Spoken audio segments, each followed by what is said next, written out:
ក្រមុំចេះមុតនឹងថាដូច្នោះម្ដេចមិនសេបាយបានច្បាំងខ្លួនខ្ញុំនេះនៅក្រមុំចេះមុតនឹងថាដូច្នោះម្ដេចមិនសេបាយបានច្បាំងតើថ្ងៃវ័យមើលស្រីខំស្រឡាំងបានជាពលតែប្តឹងខ្មាំងគេណាខ្ញុំអូនអើយអាណិតអូនកុំខឹងបងខំហើយប្រលឹងនឹងងើមិនដឹងអូននៅក្រមុំអូនអើយអាណិតអូនកុំខឹងបងខំហើយប្រលឹងនឹងងើមិនដឹងអូននៅក្រមុំបងអងហោអោកែវហើយកុំយំលួនគុំពេញក្រមុំយំនំតែខ្មាស់ទេ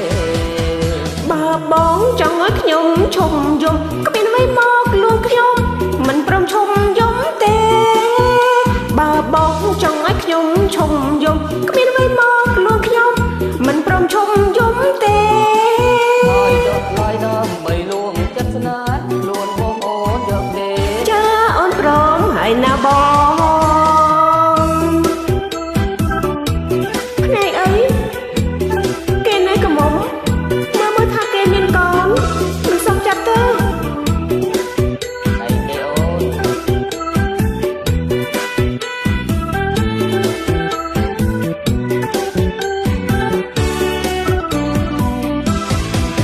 បងមកតាំងពីនេះធ្លាក់អាយចូលរួមឲ្យសប្បាយជាមួយនឹងអូន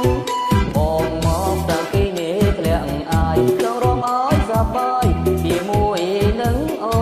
នចង់ដាច់ឡើយក៏ធ្វើមុខប្រពោតឬមួយស្រីនឹងកូនគុំចាំនៅអាទិត្យខ្លួនខ្ញុំនេះនៅក្រមុំចេះមុតនឹងថាដូច្នោះ